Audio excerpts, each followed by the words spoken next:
그래서 지금 헝다 사태는 약간 울고 싶은데 뺨 때려주는. 아니 미국의 고용이 가파르게 회복돼야 되는데 고용도 회복되는 것처럼 안 보이고 네. 판매도 줄어들고 이게 마치 작년 코로나에 대한 충격의 후유증처럼 보여지는데 우리가 좀 기억하셔야 되거든요. 지금 주가 조정의 빌미가 헝다 그룹이라기보다는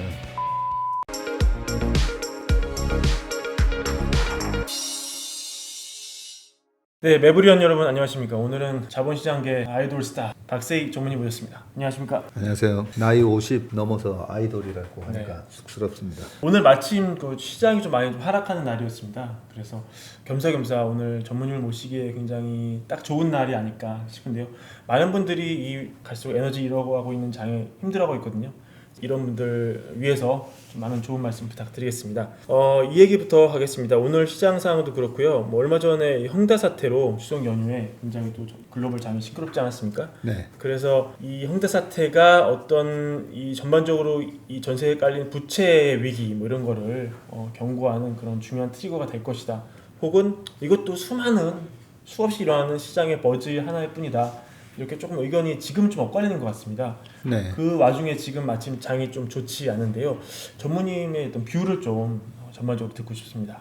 방금 정리를 잘 해주셨는데요. 저는 후자 쪽이라고 생각하거든요. 결국은 이 경제가 굴러가면서 나타나는 뭐 한 현상에 불과할 뿐이라고 생각하고요. 이게 뭐 리만 사태로 번지는 거 아닌가. 그런 부분은 좀 본질적으로 많이 좀 다른 부분이 있죠. 그 집값이 본격적으로 이제 하락을 했던 2006년 8월 달부터 그리고 2007년 2월 달부터 이제 서프라임 모기지 관련된 손실이 은행에서 먼저 나오기 시작합니다. 그때 당시에 HSBC 은행에서 2007년 2월 달에 100억 불 손실 났다라는 뉴스가 나오기 시작하면서 네, 그 경종을 울리고요. 그게 또 이 헝다 사태를 바라보는 우리의 시각이 작년 코로나 때도 마찬가지예요. 금융 위기로 번지느냐 안 번지느냐 이게 중요한 거잖아요. 금융 시스템이 망가지지 않았기 때문에 작년 코로나가 S&P 500이 마이너스 35% 빠지고 빠르게 반등을 할 수 있었던 거는 금융 시스템이 망가지지 않았어요. 네. 그러면 2008년도에는 금융 시스템이 망가졌고요. 1998년도에는 우리나라 금융 시스템이 망가졌었죠.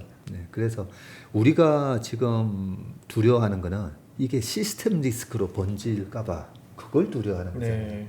이번 헝다 사태 때문에 지금 은행권으로 또 번질 수 있지 않나? 당연히 그런 걱정을 하는 건 맞아요. 코로나 때문에 경기가 박살나면서 소상공인부터 시작해가지고 기업들이 무너지면 미국의 은행들도 아니면 우리나라의 은행들도 크게 타격을 받을 것이다. 그렇게 다 우려를 했었잖아요. 그죠? 그래서 실질적으로 금융 시스템의 타격을 받는지를 봐야 되는데 2007년 2월 달에 HSBC 은행이 손실을 봤다라는 시그널이 먼저 나왔었어요. 2007년 10월 본격적으로 이제 서프라임 모기지 사태가 불거지고요. 2007년 12월에서 2008년 1월 달로 넘어가면서 베어 스턴스부터 시작해가지고 이제 와르르 무너지기 시작합니다. 그렇기 때문에 우리가 이게 금융 시스템으로 번지지는 않을 거다라고는 생각하지만 혹시라도 제가 생각을 잘못해서 금융 시스템으로 번지는 것이라면 틀림없이 중국의 은행이 하나가 이번 사태로 인해서 파산을 한다든지 대규모 손실이 난다든지 그런 뉴스가 먼저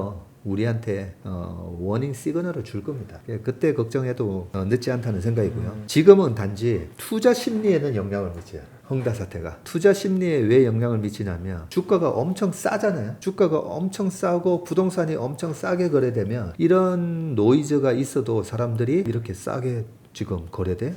금매가 나왔네? 사야지? 네. 그럴 수가 있는데 주가가 비싼 영역에 있다 보니까 영향을 받는 거거든요. 미국의 지금 S&P 500의 PBR이 4.7배, PER은 한 22배. 네. 우리나라도 뭐 PBR 기준으로 보면 한 1.3배. 그동안에 레인지가 이제 0.8에서 1.2 왔다 갔다 했었죠. 최근 10년 동안에는. 그러니까 좀 부담스러운 거죠. 최근에 빠지는 대형주들, 최근에 고점 대비 지금 30%씩 빠지는 대형 우량주들, 카카오를 비롯해서 하이닉스 등등 왜 그렇게 빠질까요? 고점대에서의 그 가격은 역사적 PER, PBR 밴드로 보면 굉장히 비싼 영역에 있었기 때문에 빠지는 거거든요. 그래서 지금 헝다 사태는 약간 지수 지수가 비싼 영역이었을 때 조정에 대한 울고 싶은데 뺨 때려주는 네, 그런 정도의 역할을 헝다 사태가 하는 거지 이게 시스템 리스크로 번질 만한 그런 이슈는 아니다라고 저는 생각합니다. 알겠습니다. 근데 이제 코로나 때 우리 그때를 복귀해 보자면 그 코로나 위기도 시스템 리스크로는 번지지 않았지만 결국 우리가 확인할 수 있는 이 코스피 지수로는 1,400까지만 가지 않았습니까? 저도 그때 1,400에서 뭐 어떻게 할까 하다가 당시 이제 에스모 증권에서 1,100 간다는 리포트가 나와가지고 네, 무서워서 못 샀던 기억이 납니다. 그렇죠. 네. 이번 헝다 사태 이후에 어떤 이런 뭐 금리 인상 이런 것들이 시스템 리스크를 불거지진 않더라도 직관적으로 볼 수 있는 지수로 더 확 내려갈 수 있는 뭐 그런 가능성이 있는지 그런 것도 네. 궁금하네요. 우리 홍 기자님도 부동산 하시다가 이제 주식에 거의 고수 다 되셨어요. 박세기 동영상을 많이 보면 이렇게 됩니다. 그러니까 지금 질문의 요지가 그거잖아요. 그래도 투자 심리를 이렇게 흔드는 이슈라고 보더라도 일단은 이게 하락의 초입인지 그죠? 네. 하락의 끝인지 그 부분을 얘기해달라는 네, 질문이시기 그렇습니다. 때문에 지금은 어떤 상황이라면 아직까지 대주주 과세 요건에 대한 수급의 교란 요인이 아직도 남아 있고요. 그리고 미국 역시도 텍스 문제가 지금 걸려 있어요. 네. 부채 한도 상향 조정을 해야 되고 그 상향 조정에 대한 부분에 공화당이 합의를 해주려면 민주당이 이렇게 부실화되는 재정을 어떤 식으로 너네들이 컨트롤 할 거냐 대안이 뭐냐 그러면 민주당에서 얘기했듯이 캐피탈 게인 텍스 올리고 자본 이득세 거기다가 코퍼레이트 텍스 법인세 올려서 재정을 충당하겠습니다 라고 얘기를 해오고 있기 때문에 그 부분에 대한 악재가 아직까지 시장에 여전히 숙제로 남아있기 때문에 그게 체결이 되면 오히려 합의를 보고 법인세 인상까지 다 이루어지면 이미 악재는 이미 이제 뉴스화 되는 거기 때문에 더 이상 악재로는 작용을 안 할 거예요. 네. 하지만 지금은 법인세, 자본이득세 얼마로 인상하죠? 모르죠. 모르잖아요. 네. 주식시장이 제일 싫어하는 거잖아요. 아예 28%면 28% 지금 해버리면 돼요. 해버리면 되는데 24%가 될지 28%가 될지 지금 모르잖아요. 그러니까 최근에 한국 시장 조정 받는 거 보고 앞으로 미국 주식만 해야 되겠다. 근데 미국 주식 어제 단단해 보이던 빅테크 주식도 어제 확 빠져버리잖아요. 왜 빠지겠어요? 그런 텍스라는 불확실성이 있으니까 주주 가치를 정부가 삥 뜯어가는 얼마나 삥 뜯어갈지 모르니까 불안한 거예요. 그런 이슈들이 남아 있어서 헝다 사태가 뭐 마무리된다 하더라도 아직까지 이 증시에 불확실한 요소가 많기 때문에 이번 조정의 끝을 지수 자체를 예상하기보다는 그래도 미국 부채 한도 협상이 마무리되고 텍스가 마무리되는 10월 중순에서 말 정도까지는 조금 신중하자는 생각으로 조금 한 달 정도 더 기다리셨으면 좋겠어요. 얼마 전 미국 출장 다녀오셔서 또 저희 형제 채널인 자이언트에서 인터뷰도 하셨는데요. 좀 요약해서 최근 미국에서 다녀오셔서 좀 인사이트 얻으신 뭐 그런 것도 있을까요? 이번 미국 출장을 통해서 굉장히 크게 배울 수 있었던 게 우리가 조금 기억해 하셔야 될 게 지금 주가 조정의 빌미가 헝다 그룹이라기보다는 주가가 좀 비싸다 했잖아요. 비싼 거 왜 비싸죠? 계속 고성장을 할 거다. 작년 대비 올해와 같은 그런 고성장을 내년에도 할 거다라고 생각해서 멀티플이 비싸게 유지되는 거잖아요. 그런데 성장에 대한 이런 성장이 계속 나올 수 있을까? 거기에 의문이 생기는 순간 멀티플이 변해버려요. 멀티플이 이제 소위 말하는 PER, PBR PER을 30배 줘도 괜찮아. 이익이 30% 성장할 건데 이런 믿음이 있으면 네. PER 30배가 무섭지 않은 거죠. 근데 최근에 어떤 현상이 일어났냐면 뭔가 부품이 공급이 안 되면서 제품이 안 만들어지고 제품이 안 만들어지다 보니까 새 차를 사고 싶은데 새 차가 없는 거예요. 네. 그러면 자동차 판매 데이터는 소비 측정에 아주 중요한 데이터예요. 뭐야 자동차 판매가 마이너스 14%가 나오네. 이런 데이터를 보면 이게 공급 부족에 의한 차량용 반도체 공급 부족에 의한 그런 현상임에도 불구하고 소비가 위축되는구나. 소비가 위축된다고 판단을 해요. 누가? 기계들이. 지금은 미국의 헤지펀드나 미국의 수많은 펀드들은 보면 요즘 전부 다 이제 프로그램화 되게 많이 돼 있어요. 그러면 일일이 우리가 데이터를 다 체크를 못하는 걸 기계들은 그 퀀트 베이스로 체크를 하면서 경기가 아니 소비가 고성장하는 걸 기대했는데 경기가 꺾이는 신호가 나타난 것처럼 보이는 거죠. 그런 것들이 지금 성장주에 대한 멀티플을 고성장 더 이어가기 힘들 것 같은데 그렇게 저는 판단을 하고 있다고 봐요.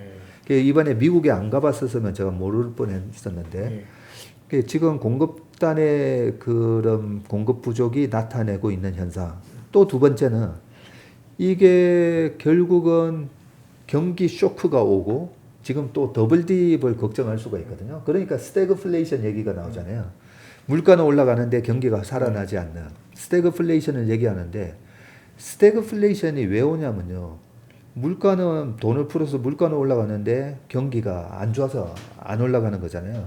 그러니까 뭐 미국의 고용이 가파르게 회복돼야 되는데 고용도 회복되는 것처럼 안 보이고 판매도 줄어들고 이게 마치 작년 코로나에 대한 충격의 후유증처럼 보여지는데 미국은 보니까 연방정부, 주정부, 시정부에서 페드가 찍어낸 그 돈을 가지고 돈잔치를 하고 있는 거죠.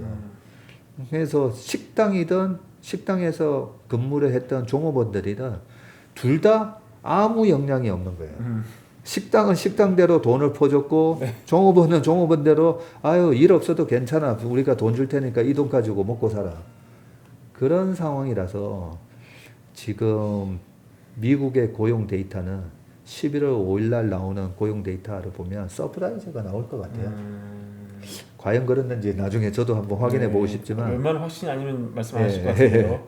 미국의 동부 서부 다 가봤잖아요. 예. 다 가봤는데 뭔가 취업을 하고 싶은데 취업할 자리가 없어서 고용이 안 좋게 나와야 되잖아요. 예. 근데 지금은 그게 아니라는 거죠. 기업들, 가게, 소상공인, 자영업자들 제발 좀 와. 손님들이 이렇게 막 몰려드는데 와서 서빙도 좀 하고 일해야 하고 하는데 조금만 내가 정부한테 받은 돈으로 조금만 더 놀다 갈게. 이런 상황인 거예요. 그런 부분을 보면 지금 증세 이슈랑 일시적으로 나타나는 이런 판매가 둔화되는 소비가 둔화되는 이 부분을 우리가 잘 기계들이 지금 오판하고 있을 때 우리가 잘 이용할 필요가 있겠다. 그래서 이번 위기는 기회다. 네, 그렇게 생각합니다. 알겠습니다. 지금 미국에 다녀오시니까 미국에서 이런 업종이 살아날 것 같다. 괜찮을 것 같다. 아니면 혹은 살아났다. 이런 트렌드를 보시면 한국 시장에서도 이게 어떻게 나타날지가 좀 보이실 것 같아요. 어떤 걸 좀 보셨습니까? 질문이 너무 좋은데요. 미국은 소비가 70%잖아요. 우리는 수출. 그리고 우리나라 정부가 최근에 이제 청년 실업에 대한 부분, 그 다음에 이렇게 또 구제금융 이번에 또 얼마 지급 이렇게 됐잖아요. 미국하고는 뭐 비교할 수 없는 부분이죠. 그렇죠. 정말 너무 아픈데 그런 시기라서 우리가 피부로 느끼는 경기는 계속 안 좋을 것 같아요. 자영업자 500만 명 이상의 이 자영업자분들이 저는 얼마나 지금 힘든지 저는 식당에 투자를 해봐서 알잖아요. 식당에 투자했다가 쫄딱 망했거든요. 그걸 알기 때문에 얼마나 지금 힘든 상황인지 알고요. 미국은 그 식당들한테 작년, 재작년 코로나 대비해서 매출이 얼마 줄었어? 매출 줄어든 것만큼 돈을 다 지급을 해줬는데 우리나라는 그게 아니잖아요. 그러면서 우리나라는 내수가 아주 안 좋을 것 같아요. 안 좋을 것 같기 때문에 우리가 만든 제품을 미국, 영국, 유럽, 중국이라든지 이렇게 G1, G2, G3 국가들이 소비할 수 있는 그런 소위 말하는 수출을 잘할 수 있는 제품 서비스를 만드는 기업을 투자를 해야 된다는 생각이고 그래서 우리가 느끼는 경기는 상당히 좀 안 좋을 것 같습니다. 내년까지는 G1, G2, G3 쪽에 소비는 막 지금 빠르게 회복되고 있어요. 걔네들이 기축통화 지위를 이용해서 푼 돈으로 뭘 소비를 할지 그런 부분이기 때문에 조금 우리나라 기업에 투자를 하실 때는 좀 수출 기업 중심으로 계속 초점을 맞추시는 게 좋을 것 같고요. 여기서 하나 내수 기업이라고 생각을 했는데 여행이 자유화되면서 우리나라로 뭐 다시 중국 여행객들이 막 들어올 수도 있어요. 그렇죠?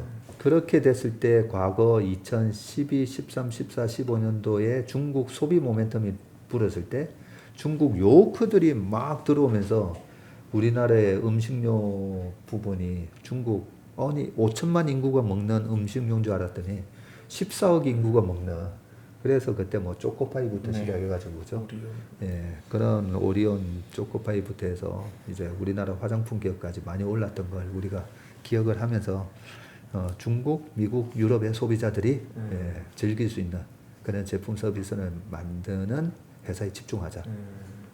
아까 그 수출이 잘 될 만한 업종이 꼭 이제 완성품이 아니고 완성품을 만들기 위해 들어가는 어떤 부품 이런 것도 다 포함이 되는 겁니까? 네, 당연하죠.